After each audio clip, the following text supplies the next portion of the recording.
Yo, what do you want? Beak or jaws? Feathers or fur? Sharp teeth or feet with claws? Whatever's preferred. Just kidding, every word in this song's about two grown men dressed up as a bird and a dog. Welcome to the Wolfandowl email correspondence special. A bonus episode. It's a beautiful Doing thing. that thing. Our first email. Are you ready? Should we get straight into it? Yeah. Do you want to do some pleasantries? Hey, I'm Tomdavis. Romeshranganathan. Welcome to the bonus. Romeshranganathan, actually. It's the correct What? pronunciation. What? That's the correct pronunciation. Why do you all I'm so we get into these ones, right? And Ranganathan. Ranganathan. Ranganathan. Ranganathan.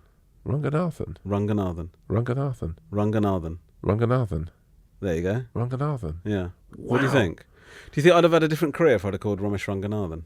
I just think Romesh Ranganathan is just about the coolest name I've ever heard. Do you think so? Fuck yes. Great. It's definitely better than Jonathan Ranganathan. Yeah. Thank you. Okay. I'm more of a Jonathan person, though, don't you? You are yeah. Oh, this is nothing because I've got Jonathans in my family who I enjoy, but you've got real Jonathan tendencies. Thank you. Romesh, by the way, you're an elite fucking company because most people just call you Romesh, right? Yeah. That's like Ronaldo or Pele or a fucking great Brazilian footballer. Yeah. That you have one name that you're known by. Yeah. I mean, people do just call you Tom, though, don't they? No. Well, people don't call... Big Tom. Oh. I don't think many people just call me... I can't remember how many You people... can't remember the last... What does Kat call you? Dungus. She calls me Tom. Babe or whatever, yeah. Babe? Yeah. Oh, do you have nicknames for each other? Yeah. What are your nicknames for each other? She calls me Pooh Bear.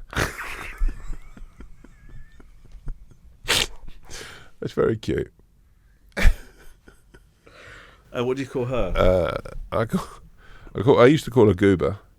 Goober? Yeah. And now I just call her, Bubby. I call Lisa Bubby. Yeah, Bubby's nice. Yeah. What's Lisa call you? Jonathan. No, she calls me Bubby. Jonathan. John. Johnny. Let's get to the first email, shall we? This is from the Laid Back Dog. Wow. Afternoon, Wolfowl, Swan and Cat.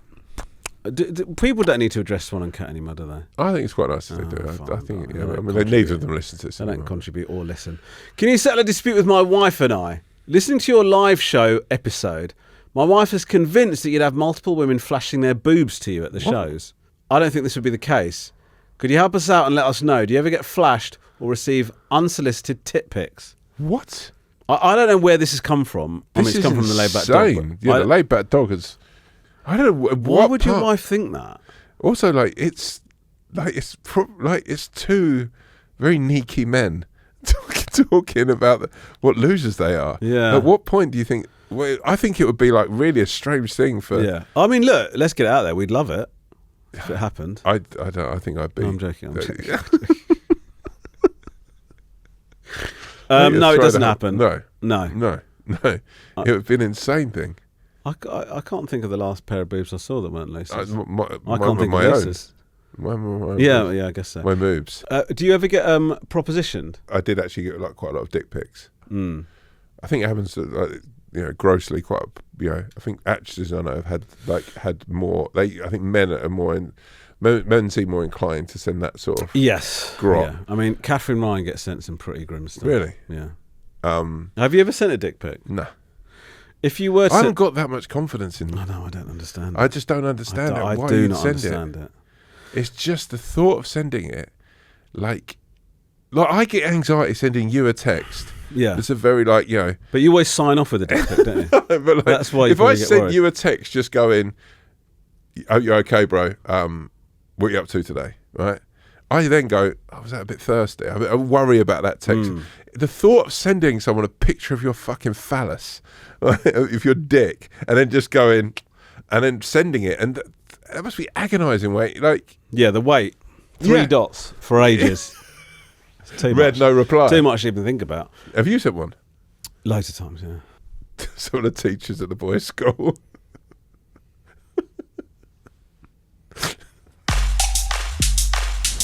Okay, thank you so much. Question 2. Do you want to read this one? Greetings, you sweet, sweet souls from the Red Squirrel. I'm after your Red advice. Squirrels? What? They're the ones that we need to protect Yeah. because of the immigrant grey squirrels. didn't That's a fact, by the way. Is it really? Well, you know, grey squirrels have taken over. Have they? Yeah. I mean, London's not London anymore, is it? You look around. What's happened to our culture? Well, What's happened to our red squirrel culture? I just think squirrels are such little knobheads. Why? They've just got so much, like, what are they? What, you know, they're just... What are they? No, they're just like, what's the point? What's the point of anything? No, but things don't have to have a point. Foxes are arseholes, but they've got an edge to them. Squirrel, like, have you ever seen squirrels running around trees? I can't. Do you know what I think this is, by the way? I used to get so annoyed by the chipmunks. Well, they're not squirrels either. No, but they're like cousins, right? Squirrels and chipmunks. Well, I mean, I imagine they're the same. Yeah.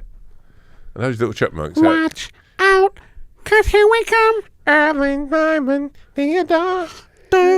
I used to, as soon as that came on, even as a kid, I was like, I can't have this. I thought the films were quite good. No. Oh, but do you know what I watched? It was incredible. SpongeBob SquarePants, the movie. The new one? Yeah. Was it good? Oh, my gosh. Shout out SpongeBob. Yeah, Absolute big shout banging. out, yeah. Amazing film. Yeah, and definitely has a point as well. No, but you know, do you want to beautiful carry on film. reading this email? So much, yeah, so beautiful.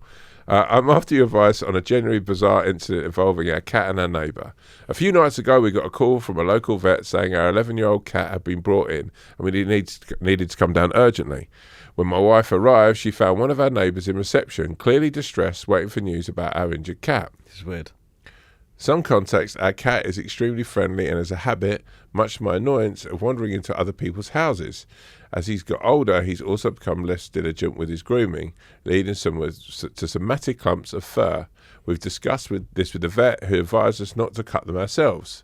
Despite this, our neighbour decided, without asking us, to take clippers to his fur. In the process, she caused a 3-inch gash in his side that needed stapling, and he's now stuck in a cone for 10 days. She's offered to cover the vet bills and feels awful. What? While I know this came from a place of good intentions, I'm struggling to understand how anyone thought this was a sensible idea. She's repeatedly said how much she loves having the cat in her house, but now we're considering getting him a proper collar that stops him from entering her property. On one hand, this feels harsh, almost punitive, when she was trying to help. On the other hand, it feels more like a preventative, a boundary to protect the cat and avoid any future helpful interventions. I'm also unsure how we're meant to handle things going forward. Do we explicitly ask her never to do anything grooming or health related again, or quietly put measures in place and avoid an awkward conversation altogether? I don't want to make her feel guilty, but I also can't deal with any more completely avoidable drama. All the best, the Red Squirrel. Wow. Wow. That is genuinely insane. What are you thinking to start shaving someone else's cat? Well, I'm sort of inclined to play devil's advocate on this. Okay, I'd love to see where you... Well, it's not your cat. No. Look, I'm not saying it's right. She shouldn't have done that. I mean, that much is clear. But, you know... Also, like, if you've got no idea what you're doing with a pair of clippers, stand away. Like, they can be brutal clippers, you get them wrong. I've had loads of nicks and bumps and grazes. Yeah, no, I mean, they're dangerous. Yeah. Yeah. As you can tell, the cat got a 3-inch gash in the side. What's that? That's 3 inches. Do you think that's 3 inches? What's 3 inches? That's like an inch there. That's 2 inches. That's 3 inches there. Well, there, Yeah. Yeah. Yeah. So what are you? Double that. Well, look, I'll send you a pic. But so she shouldn't have done it. No. It's a big mistake. Yeah. But she thought she was doing the right thing. I mean, she's not done it in a horrible way. The only thing I'd say in this, right? The cat's going round to her house. She would have thought, I imagine, what a nice surprise this would be for them. It depends on on how how... to sort their cat out. Yeah, but also, there's a part of me, we don't have much context on the age and stuff of the neighbour. No. So if it's someone who thinks they're doing a good deed and they're a little bit older, but I think number one, it's like the red squirrel was obviously been quite concerned about the fact that the cat's off gallivanting, and realises that that's not cool. But now it's taken something like this for him to put preventative measures in place. So now you're in a situation that for anyone, this is a sign to go, look, go with your gut. Don't wait for your cat to get shaved before you put those. Right. He wasn't happy about it going from door to door. But then he can't do it now, can he? Well, by the looks things, by the way, this neighbour has got very attached to his cat. So much so that there's an argument that she's become dependent. Did I tell you about my friend Wayne and the staff? No. So my friend Wayne Jones, he looked after a friend's staff. Full name. And he basically, like, when these people went on holiday for 2 weeks, I think I went to Cyprus, but it's not important to the story. When they got back, the staff was all like a bit strange and sort of a bit like, it wasn't quite himself. And Wayne was like, "Oh, you know, I've loved it. It's been sleeping in my bed, like coming into the shower with me. I've been making sure, like." So the staff had sort of like they've become very attached in 2 weeks, like really attached. And then my friend was like, and Wayne was saying, like, "I really missed like the staff." I can't remember the staff's name.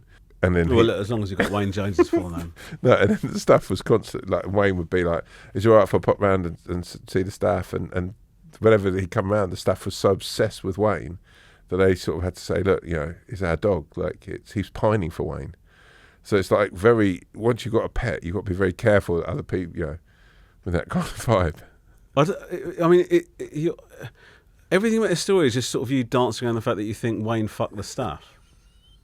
I think you fuck the staff. I'm just no. No, but you're sort of doing things with your eyebrows and going, "Oh, you know," it's like it's the way you're telling it. It's like I'm not you're telling making it it like like it's a sexual thing. No, it's not a sexual thing. Wayne was really, really obsessed with his staff. Right, okay. He was like his best little But friend. don't tell the story like that then. I wasn't trying to tell her. My point was Wayne and the staff got on really well. They'd eat dinner together, they get in the shower together, they lie in bed together, right? Right.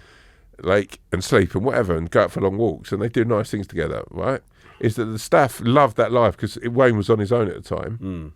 That they got so accustomed to each other, that Wayne fell in love with the staff and the staff fell in love with Wayne. So when the staff had all of Wayne's attention, he got back and it was the family were there, that they didn't give the staff wasn't getting that love and commitment, Right. but also Wayne missed the staff. And what I'm saying about the elderly neighbour. Because they've been fucking. Because they've been, I don't know, you know, who knows. Look, my point is this, right, is that the neighbour has clearly built up enough affection to this cat that there was a time like that they felt they could shave it for them because they felt that was the right thing. Yeah. So what I'm saying is you can't just sever a bond like that, like, you know, or maybe you should, I don't know, but I'm just saying that you've got to really going to the neighbour and having a conversation and go, "Look, this is our cat. We feel a little bit thrown by the fact you decided to shave it. It's slightly, you know, maybe like you should have a break from each other for a while, see how you both get on, and then like after a while, it's just like once, you know, the cat's fully healed, maybe start like, you know, little integrating you back into each other's lives slowly, but with boundaries." Oh, this sounds insane. I mean, it's like the most high maintenance, it's the most convoluted, difficult way of doing this. What would you do? I think they should have a chat, but they Yeah, just yeah. go, "Look, don't, you know, the problem is they're going to shave the cat. What else is she going to do to the cat?" Well, you don't know. But Yeah, also, well, I by think the way, that's the shave. That's the stuff you can see. Like Wayne was giving him Okay, McDonald's. so now she's fucking the cat. No, I'm saying Wayne was giving this staff McDonald's. He was having like lovely food and whatever. His diet's changed. Suddenly he's getting the 2 bob bits. What I'm saying is, right, you've got to be careful because you don't know. The cat's going around there. He's having like a big old gut full of sardines. You don't know.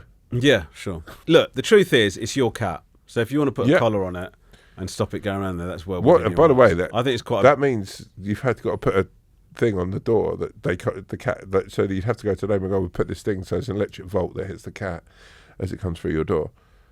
That's how those work. Yeah, I don't know. I mean, they might have the Red Squirrel might have some other version of this. Yeah, okay, I'm just saying. But the compromise position is to sort of agree a set of rules. Really, I mean, it sounds like the woman really likes the cat. She made a mistake. Do you know what I mean? I feel a bit sorry for her in a way. She's not done it to be vindictive. No, but I'm saying that she thinks. Look, don't get me wrong. By the way, we're saying it's a she. It could have been a guy. We don't know. Yeah, it's a mad fucking thing to do. Yeah, but I'm just saying that if there's a world where the bond between this woman and the cat is so enriched now that it's like they won't climb down. Yeah. But then you don't want like some sort of like you want it to go like a stalker thing. Like they start meeting up and like the back, like down the back of the like alley. And Okay, we're actually trying to give real advice. I'm here. just saying. Like, what are you talking about? They're going to have an affair. I'm just saying. If she's so obsessed, this person, I keep saying this shit. If this person is so obsessed with the cat, we have to be careful that everyone knows what they. Let's all lay out our cards. Or she kidnaps her. Yeah, well, that's the thing I was going to get at, but I didn't want to. Oh, okay. Anyway, good luck. I hope that helps. Should we do one more? Let's do one more. One baby. more. Shall we give them one more? Oh, what? God, look at this. This is Opinion. Do you want to read it or should No, I? you read it. Opinion, please. Was walking with family. We had 7 dogs between us, as I'm also helping out a lady who's not coping with her puppy. We were ambling along and chatting in the middle of Epping Forest while the dogs sniffed and played. So far, so normal. Yeah. Suddenly, I became aware of a screaming posh voice from very far away. I asked the couple to repeat themselves, and they shouted, "Your dog has done a poo!" in a disgusted tone. A bit confused, I said thanks, and we walked out on, only to hear shouts of, "Pick it up now!" I politely replied that the forest is full of faeces, including cow pats, horse manure, deer poo, rabbit poo, and many more. And we're off path, and the poo eventually dissolves into the ecosystem. But they were so angry and demanding, I asked them to report it and see how they got on. So I'm sure it's not an offence mid-forest. Please discuss. Well, I don't know about this, mate. I've got to say, if a dog poos, what I can't work out is it's definitely their dog's poo. Because I think if your dog poos, Will it be one of their? There were 7 dogs. But so I mean, I'm of the opinion if your dog poos, you pick it up. It doesn't matter. Listen, I think it's fair to say that cow shit, horse shit, seems to be given a different ranking to dog shit. Well, you know why, right? We've talked about. I'm sure we've talked about this before. But you know why? But you know why? Why? Well, because it's what the cows and horses eat. Oh, they eat grass. Yeah. Whereas dogs eat meat. Yeah, they eat meat and processed food. So their shits are more disgusting. Yeah, toxic. So does that mean I could shit in the? No, because you probably eat more processed food than anyone I know. Yeah, that's true, actually. Yeah.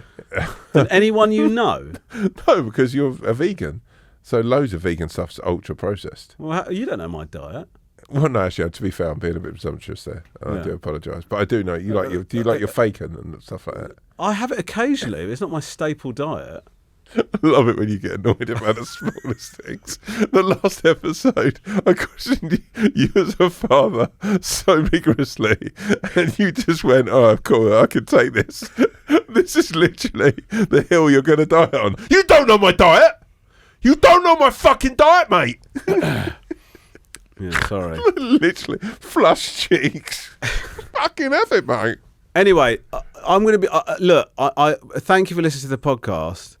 I'm saying this as a preempt that you've got to pick up dog shit, man. Yeah, it has to be picked and up. I will say this as well, just on the base, and it is like the kids playing in the forest. And yeah, my kids are always playing in the forest. Do your kids run through the woods? Always. Really? Yeah. 9 times out of 10, if they're not in the house, they're in the forest. Anyway, go on. So, no, do you go for a family walk? Mate, they're like little fucking fairies. Constantly in the forest. But you go for a nice walk on a Sunday with the family. You'll go through some woods. That's what I'm saying to you. I don't understand why you keep asking me to. They're always in the woods. Go on. And if there's poo out there, you got to be careful. You don't want to really, because they can blind a kid. Yeah, it can do. Blind an adult, baby. Yeah. One episode of That's Life. Yeah. Yeah. Is that what it is? Is that what it's called? That's Life with Esther Ranson? What, is that what she talks about? I'm sure she talked about dog poo. Shout out Esther Ranson. We should do a special on her, by the way. Incredible human being. Yeah, I mean, we couldn't remember what the programme was or what she said. But we want to do an entire episode. Shout out Esther Ranson and all the crew. Yeah, big up Esther Ranson. Anyway, the point is, you should pick up your dog shit. Yeah, you should. And your cat poo. And also, sometimes, it doesn't matter if something's an offence or not mid-forest. Yeah. Don't do it. Yeah. I think you should pick it up, man. I think you have to pick up dog shit. Similarly, I think if people's horses shit, they should pick it up. Yeah, but and cows. You can't be chasing cows and around. rabbits. Rabbit. No, I'm joking. Dog By the way, shit. rabbit poo is disgusting. You get that under your nails. It's only the little pellet under your nails. Yeah, like if you got it in your shoe and you scratch your shoe. Right. Okay. Jesus Christ! I thought you were smearing it on someone's back. Okay. There you go. Thank you so much. Thank you so much for listening and watching to another email episode of The Wolfandowl. The Wolfandowl. We are The Wolfandowl. Enjoy the boners. Wolf. It sounded like you said, enjoy the boners. That's so, folks. wolfowlpod@gmail.com. For all of your inquiries. Not inquiries. Yeah, okay. inquiries. Yeah. Inquiries, Anything questions, anything you want us to do, like silly tasks or forfeits, let us know. Oh my God, do you know what it's just occurred to me? What? We can do the mukbang. Oh my God. We have been talking about mukbang For 3 years. For 3 years. It's back in fashion, baby. So hit us with mukbangs. Mukbang suggestions. Bearing in mind one of us is plant-based. Yeah, and the I'm other not going to eat a lot of that one- processed stuff, but anyway. Yeah. So just, I guess, I'll be eating some tofu and he'll eat an elk. Mukbang, baby. Mukbang.